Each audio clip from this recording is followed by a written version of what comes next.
पहलगाममधील संशयित पाकिस्तानी अतिरेकी कॅमेरामध्ये कैद. जम्मू काश्मीरमध्ये फिरायला गेलेल्या पर्यटकांनी काढलेला व्हिडिओ एनआयएकडे. पाकिस्तान विरोधात मोठा पुरावा हाती.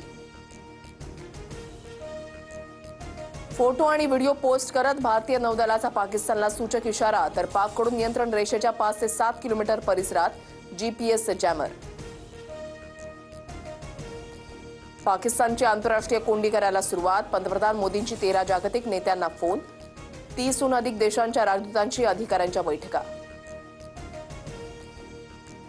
पहलगाम हल्ल्यातील संशयित दहशतवाद्यांना सैन्याचा दणका. आतापर्यंत जम्मू काश्मीरमधील 6 दहशतवाद्यांची 7 घरं जमीनदोस्त. भारताने पाकिस्तानींना दिलेला अल्टिमेटम काही तासात संपणार. अटारी बॉर्डरवर पाकिस्तानी नागरिकांच्या वाहनांच्या रांगा. आतापर्यंत 191 जणांनी भारत सोडला तर 287 भारतीय मायदेशात परतले.